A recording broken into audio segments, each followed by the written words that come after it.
Pozdravujem všetkých poslucháčov. Dnes sme z technických príčin iba audio, nie video, ale myslím, že tá správa, či už je to cez video alebo audio, je podaná a príde k vám a príde do našich životov a to slovo nech vykoná to, na čo bolo poslané do našich životov. Dnes máme tretiu časť trilógie Dobrý deň, zlý deň, to znamená poslednú. Hovorili sme o tom, že budú dobré dni v našich životoch a budú aj zlé dni v našich životoch. V obidvoch dňoch Boh chce, aby sme obstáli a vykonali to, čo je jeho vôľa pre nás a skrze nás. A tiež sme hovorili o tom, že nie všetky dni budú iba zlé, a všetko je iba zlé a nie všetky dni a časy budú iba dobré a tým pádom všetko je dobré. Nie je to tak ani z jednej strany, ani z druhej strany. O obidvoch týchto dňoch, o dobrom aj o zlom dni, hovorí nám Božie slovo. Rozprávali sme o tom, že tie zlé dni a zlé časy môžu nám zožrať dobré dni a dobré časy. To, do akej miery a akým spôsobom prežijeme tie dobré časy alebo tie zlé časy a dni, závisí len od nás a od našich rozhodnutí. Ak nebudeme na tie zlé dni pripravení, tak potom nám zožerú to dobré. A preto o tom, ako prežijeme tie zlé dni, najviac to záleží na tom, či sme sa na to pripravili, ako sme sa správali teda ešte predtým, než tie dni prídu. Spomínali sme si aj príbeh Jozefa, ktorý sa dostal do Egypta ako otrok, ale skončil ako druhý človek v najvyššej hierarchii v egyptskej ríši. Mal on veľmi zlé a ťažké dni a časy, jeho zlé dni trvali 13 rokov.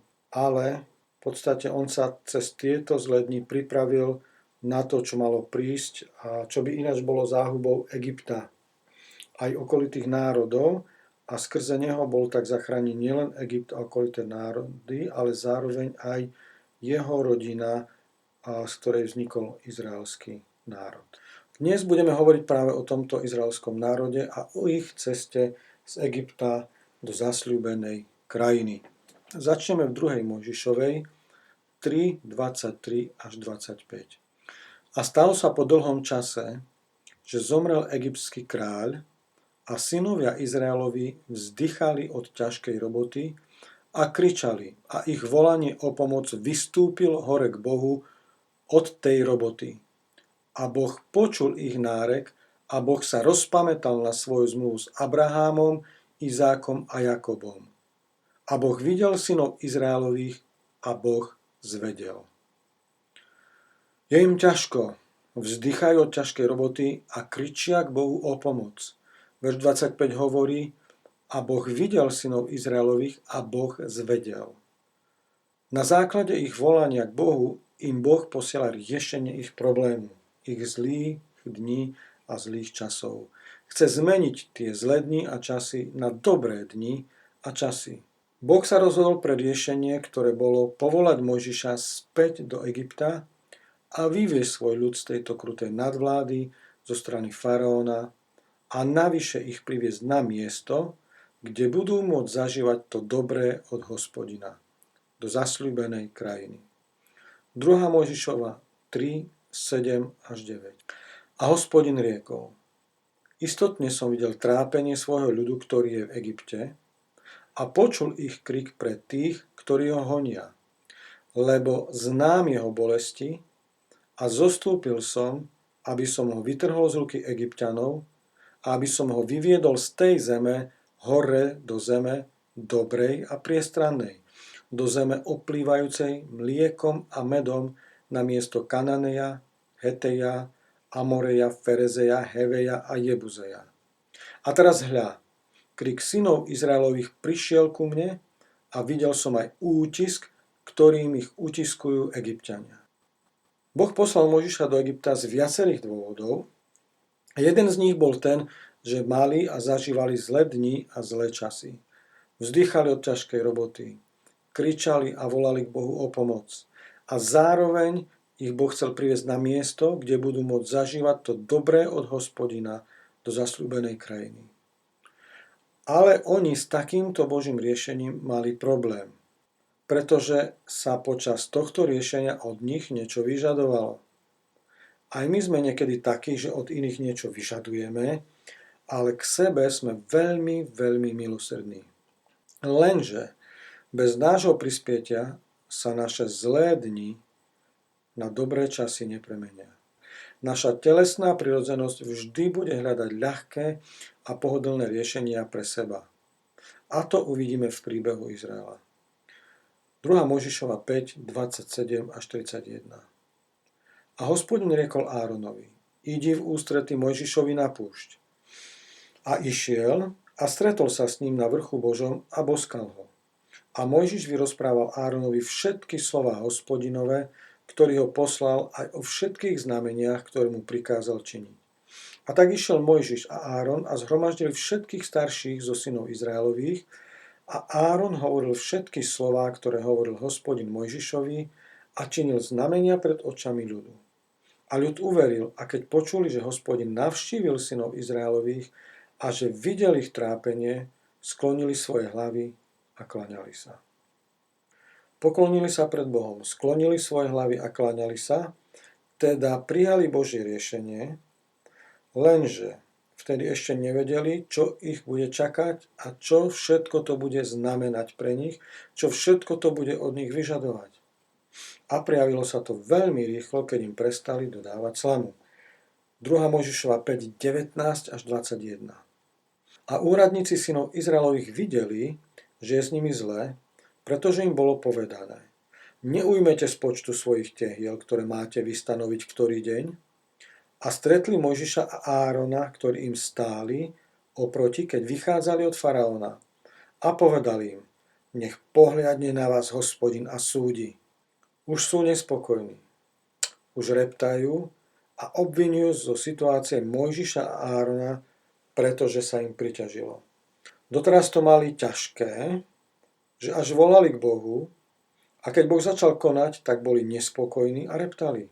Nuž, asi sme na to všetci prišli, že Boh nebude konať svoje dielo podľa našej telesnosti, ale podľa svojej vôle, pretože Rimanom 12.2 nám hovorí: a nepripodobňujte sa tomuto svetu, ale sa premeňte obnovením svojej mysle, aby ste zakúšali, zažívali, čo je vôľa Božia, to, čo je dobré, ľúbe, nádherné a dokonalé.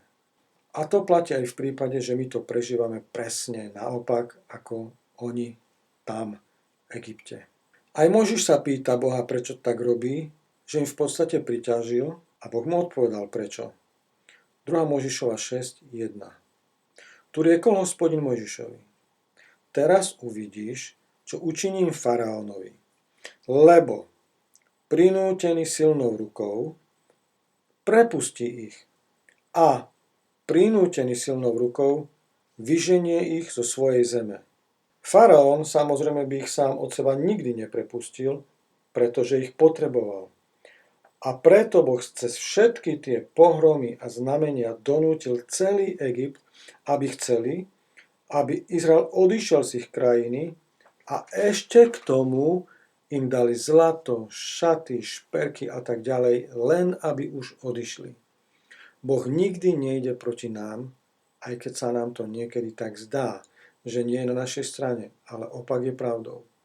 2. Mojžišova 6, 6 až 8. Preto povedz synom Izraelovým: ja som Hospodin a vyvediem vás pod ťažkých robôt Egypťanov a vytrhnem vás ich otrockej služby a vyslobodím vás vystretým ramenom a veľkými súdy. A vezmem si vás za ľud a budem vám Bohom a zviete, že ja som Hospodin, váš Boh, ktorý vás vyviedol spod ťažkých robôt Egypťanov. A vovediem vás do zeme, vzhľadom na ktorú som prisahajúc pozdvihol svoju ruku, že ju dám Abrahámovi, Izákovi a Jakobovi a dám ju vám, aby bola vašim vlastníctvom, ja, Hospodin. Pozrime sa teraz na to, ako sa oni správali v týchto zlých dňoch, aj napriek tomu, že mali takéto Božie zasľúbenia, mali aj Božiu prítomnosť a dokonca videli aj zázraky. Ako teda reagovali v zlý deň? Máme na to niekoľko veršov v Božom slove. Začíname v 2. Mojžišovej 14. kapitole 11 až 12. A povedali Mojžišovi, či preto, že nebolo dosť hrobov v Egypte, vzal si nás preč, aby sme pomreli na púšti? Čo si nám to urobil, že si nás vyvedol z Egypta? Či nie je toto to, čo sme ti hovorili v Egypte vraviac, nechaj nás, nech slúžime Egypťanom, lebo lepšie by nám bolo bývalo slúžiť Egypťanom, než aby sme zomreli na púšti. Tieto slova hovoril národ, keď oni boli pred morom a za nimi bola egyptská armáda. 2. Mojžišovi 15, 22 až 24. Vtedy rušal Mojžiš Izraela od Červeného mora a vyšli na púšť Šúr a išli 3 dni tou púšťou a nenašli vody. Potom prišli do Mary, ale nemohli piť vodu z Mary, lebo bola horká. Preto bolo nazvané meno toho miesta Mara. A ľud reptal proti Mojžišovi a vravel, čo budeme piť? Tak vidíme, že znova reptajú. 2. Mojžišova 16, 2 až 3. A reptali celá obec synov Izraelových proti Mojžišovi a proti Áronovi na púšti. A synovia Izraelovi im vraveli, keby sme len boli pomreli od ruky Hospodinovej v egyptskej zemi, keď sme sedávali nad hrncami mesa, keď sme jedávali chleba do sítosti, lebo ste nás vyviedli na túto púšť, aby ste umórili celé toto zhromaždenie hladom. Samozrejme, že Mojžiš a Áron ich vyvádzali preto, aby ich umorili, aby zabili celý národ? Samozrejme, že nie, ale oni to tak hovorili. Keď boli v Egypte, tak plakali, vzdychali a volali k Bohu o pomoc. A čo sa stalo? Teraz sa im Egypt páči? Tam sme mali chleba do sytosti. Vždy si vieme nájsť niečo, s čím nie sme spokojní. Ale oveľa viac závisí na tom, ako sa zachováme. A oni sa nezachovali dobre. Problémy boli, sú a budú. Ale tie nám môžu poukázať na nás, na naše myslenie, našu sebeckosť, našu pýchu, našu telesnosť, našu neposlušnosť. Boh na to reagoval takto. 2. Mojžišova 16.4. Tedy riekol Hospodin Mojžišovi, hľa, učiním to, aby vám pršal chlieb z neba a ľud vyjde a vše nazberá toľko, koľko mu kedy bude treba na deň, aby som ho skúsil, či bude chodiť v mojom zákone a či nie. A tak vidíme, že problémy sú to, čo nás má posúvať bližšie k Bohu a nie ďalej od Boha. 2. Mojžišova 17, 2 až 3. Preto sa vádil ľud s Mojžišom a vraveli, dajte nám vody, aby sme pili. A ľud tam bol smedný a žiadal si vody, reptal proti Mojžišovi a vravel, prečo si nás vyviedol sem hore z Egypta, aby si umoril mňa aj mojich synov i moje stáda dobytka s medom? Oni veľmi dobre vedeli, prečo tam prišli. Veľmi dobre vedeli, kto ich tam priviedol. No napriek tomu všetko zvaľovali na Boha, Árona a Mojžiša. Áno, dlhé chodenie po púšti nepatrí medzi príjemné zážitky a ak si nedáme pozor, naša telesnosť nás diskvalifikuje a zlé dni a časy nás zožerú. Zožerú to dobro, čo Boh pre nás pripravil. Boh pre nich pripravil dobré veci, ale nedopadlo to aj tak s nimi dobre. Uvidíme ďalej. Tiež si postavili modlu z zlaté tela a povedali, toto sú tvoji bohovia, čo ťa vyviedli z Egypta. 4. Mojžišova 14, 1 až 4. Tu sa pozdvihla celá obec a dali sa kričať a ľud plakal celú tú noc. A reptali na Mojžiša a na Árona všetci synovia Izraelovi a vraveli im celá obec. Ach, keby sme len boli zomreli v egyptskej zemi. Alebo aspoň na tejto púšti, keby sme boli zomreli. Prečo nás len vedie Hospodin do tej zeme, aby sme popadali od meča? Naše ženy a naše deti budú za lúpež. Či nie je nám lepšie vrátiť sa do Egypta? A povedal jeden druhému. Ustanovme si vodcu a vráťme sa do Egypta. Neboli spokojní s Božím riešením, neboli spokojní s Áronom, neboli spokojní s Mojžišom, neboli spokojní s Bohom. Ustanovme si vodcu a vráťme sa do Egypta. 4. Mojžišova 16, 1 až 3. A Kórach, syn Ishára, syna Kéhata, syna Léviho, pojal so sebou mužov i Dátan a Abíram, synovia Eliábovi, ako aj on, syn Peletov, synovia Rúbenovi, a postavili sa pred Mojžiša a iných mužov zo synov Izraelových 250, kniežata obce, ktorí bývali volávaní do rady zhromaždenia, mužovia mena. A zhromaždili sa na Mojžiša a na Árona a povedal im: nech vám je už dosť, lebo veď celá obec, všetci sú svätí a Hospodin je medzi nimi. Prečo sa tedy pozdvihujete nad zhromaždením Hospodinovým? Ak ste si všimli v tom rodokmení Kóracha, a to sa v Biblii nazýva tento príbeh Kórachova vzbúra, on bol syn Ishára, syna Kéhata, syna Léviho. Lévi mal troch synov, teda 3 pokolenia, keby ako z neho vyšli, a jeden z nich boli Kehatovci a tí práve mohli byť kňazmi. To znamená, že Kórach bol Kehatovec a ak by došiel do cieľa, ak by došiel do zasľúbenej krajiny, bol by kňazom v chráme. Možno tak, ako bol otec Jana Krstiteľa, alebo možno ako veľkňaz, to je jedno, ale bol by kňazom v chráme. Ale on o to všetko prišiel.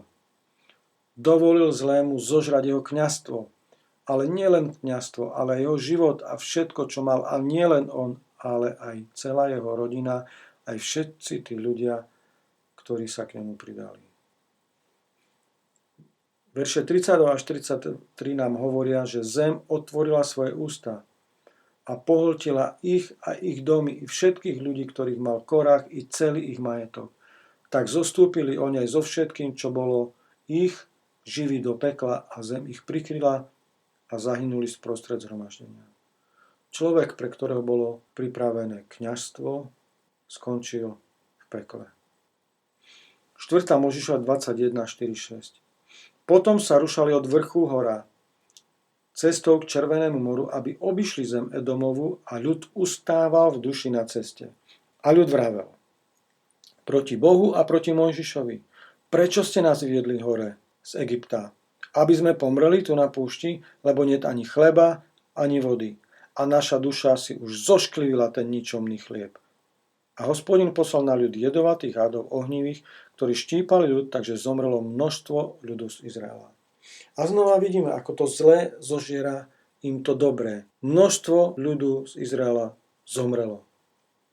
Pretože dovolili tomu zlému vstúpiť do ich srdc, do ich mysli, do ich životov, a to im zožralo to dobré, čo ich malo čakať v zasľúbenej krajine. Teda ďalší a ďalší, čo si nechali zožrať dobrú budúcnosť pre momentálne ťažký stav. Neboli ochotní poslúchať Hospodina jeho prostredníkov Mojžiša a Árona a tak dovolili zlému zožrať to dobré, čo mal Boh pre nich pripravené. A hovorí sa tu, že takých bolo množstvo. Kiež by sme sa od nich poučili, aby sa to nám nestalo. 4. Mojžišova 25, 1 až 4. A Izrael býval v Šittíme. Tu začal ľud smilniť, odchádzajúc za dcérami Moábovými, ktoré pozvali ľud k obetiam svojich bohov. A ľud jedol a klaňali sa ich bohom. A Izrael sa spriahol s Baal Peorom. A vtedy sa roznietil hnev Hospodinu na Izraela. A verš 9 nám hovorí, že zomrelo 24 000 ľudí ten večer. Neprežili zlé, ťažké časy pre svoju telesnosť. A to bola pritom vyvolená generácia. Jediná generácia zo všetkých generácií, ktoré boli a ktoré ešte len budú, pre ktorú toto bolo predurčené. Žiadna iná generácia toto už nikdy nezažije. Toto sa stalo len raz a viackrát sa to nestane. Možno sa pýtame, že čo oni mali dobré, na čo mohli stavať, keď boli na púšti a bolo tam horúco a sucho a bez vody a bez jedla, neviem čo všetko. Tak pozrime sa na to, čo oni mali dobre, na čo mohli stavať a čo im malo pomôcť prežiť zlé dni a zlé časy. Za prvé videli 10 rán, ktoré zasiahli celý Egypt, ale ich územia sa nedotkla ani jedna z nich. Boli tam, zažili to, videli to na vlastné oči. Mali zmluvu s Bohom cez baránka a krv, cez paschu, keď všetci, ináč by tu neboli, si potreli tie dvere krvou a urobili zmluvu s Bohom a teraz zomierajú na púšti pre svoju telesnosť, pre svoju negativitu, pre svoju hlúposť, mohol by som povedať. Ďalej, čo im malo pomôcť prežiť zlé dni a zlé časy a dostať sa až k tým dobrým veciam a dobrým časom a dňom, ktoré Boh mal pre nich pripravené. Boli obdarovaní bohatstvom pri odchode. Dostali zlato, šperky, šaty, všetko možné, len a len, aby odišli ľudia, im dávali všetko, čo chceli. Celých 40 rokov na púšti, ďalší bod, ich prevádzal oblakový stĺp vodne a ohnivý stĺp v noci, ktorý na jednej strane ich viedol, určoval smer, určoval, kedy pôjdu, ako dlho pôjdu, kde budú stať, ako dlho budú stať a ktorých zároveň chránil počas dňa od horúčavy, od pále slnka a zase ohnivý stĺp noci od zimy. Prešli cez Červené more suchou nohou, ďalší bod a ďalšia vec, ktorá im mohla pomôcť. A kde sa za nimi utopila celá egyptská armáda? Bolo to niečo neuveriteľné. Ďalšiu vec, ktorú mali, každý deň im padala mana z neba od Boha a oni na púšti prežili a mali čo jesť. A keď nemali dostatok vody, tak aj zo skaly im vytekla voda. Ďalší bod. Ale to, čo bolo hlavné, že oni počuli Boží hlas. Oni vedeli, že Boh je a počuli jeho hlas. A mali zasľúbenie od Boha, že Boh vyženie národy zo zasľúbenej zeme a vovede tam ich. A budú oni jeho ľudom a on bude ich Bohom. A budú tam zažívať všetko to dobré Bože. Ale nestalo sa tak, pretože to zlé, ktorému nevedeli odolať, zožralo toto ich dobré. Mali zasľúbenia, mali nadprirodzené zásahy Božie, mali vodcu od Boha, mali nadprirodzené zaopatrenie, mali zázraky, počuli Boží hlas. A napriek tomu všetkému nedokázali obstať v zlý deň, už či išlo o vodu, jedlo, nepriateľa, sex, poslúchanie autority, alebo vstupu do zasľúbenej krajiny a tak ďalej a tak ďalej. Ale výsledok bol, že dovolili zlému zožrať všetko ich dobre a tak prišli o všetko. Mala to byť výnimočná generácia. Mala to byť generácia, ktorá mala zažiť výnimočné naplnenie zasľúbenia daného ešte Abrahamovi. Ale oni skončili ako mŕtvoly rozmetané po púšti. Ako je to možné? V predchádzajúcich častiach som hovoril o veciach, ktoré otvárajú dvere pre diabla a zatvárajú dvere pre Boha, čo spôsobí, že dobré dni nebudú dobré a zlé dni nás dorazia. A to sú rebélia, čo tam bola v hojnosti, vzbura, jazyk, ktorým rozprávame zlé veci, neodpustenie, strach, kritický duch, reptanie, povyšovanie sa, pýcha, čokoľvek z týchto vecí otvárajú dvere pre diabla a zatvárajú dvere pre Boha. Tým pádom otvárajú dvere tomu zlému a zlu a zatvárajú dvere tomu dobrému a jeho dobru. Oni sa vždy sústredili len na to zlé. Videli len problémy a nedostatky a preto nemohli obstať a ako vidíme ani neobstali. A toto je asi najtragickejšia generácia v histórii ľudstva. Nie len v Biblii, ja si myslím, že aj v histórii ľudstva. Pretože oni mali všetko pripravené od Boha. Dokonca veci určené, ktoré boli len pre ich jednu jedinú generáciu, ktoré sa už nikdy nemohli zopakovať. A dopadli veľmi smutne a tragicky. Namiesto života v krajine tečúcej mliekom a medom, zabalení do Božích požehnania, zasľúbení, sami zomierajú na suchom a mŕtvom mieste, a ich tela sú rozmetané po púšti. A tak do zasľúbenej krajiny vstúpili z celej tejto generácie len dvaja ľudia. Z celej generácie len dvaja ľudia prežili zlé dni a zlé časy. Jozua a Káleb. Je to tragické, je to smutné a pre mňa až takmer neuveriteľné. Iba dvaja z celej generácie. Poučme sa z ich príbehu, aby sme nedopadli ako oni. Že nenaplníme a nezažijeme to dobré od Boha, tú nádhernú a dokonalú vôľu Božiu, ktorú má pre nás pripravenú ešte pred stvorením sveta. Amen. Ďakujem ti, drahý Otče, v mene Pána Ježiša Krista, za tvoje slovo, ktoré nás poučuje, nás vyučuje a pomáha nám, aby sme naozaj neskončili tak, ako skončila táto generácia. Odpusť nám, Pane, naše zlyhania, odpusť nám našu telesnosť, čokoľvek, čo spôsobuje, že nevieme obstáť v zlých časoch, že nevieme obstáť v problémoch, nevieme obstáť v nejakých situáciách, ktoré prídu do našich životov, Pane. Ako oni neobstáli. Pomôž každému z nás, ktorý to počúvame, aby naozaj sme obstáli a nielen obstáli, ale aj vykonali to, čo bola tvoja vôľa s nami. pre nás alebo cez nás pre niekoho iného. Bez ohľadu na to, či to bolo v zlých dňoch alebo v dobrých dňoch. Pretože ty si väčší ako zlý deň a väčší ako dobrý deň. Od teba sú tie dobré dni, Pane. A my ti ďakujeme. Ďakujeme ti za milosť, ktorú sme doteraz mohli zažívať a modlíme sa, aby sme mohli zažívať aj ďalej, Pane. A byť prinášateľmi a nositeľmi tvojej vôle a tvojho kráľovstva tu na tejto zemi, aby sme v tomto nezlyhali tak, ako táto jedna generácia. Ďakujeme ti v mene Ježiš. Amen.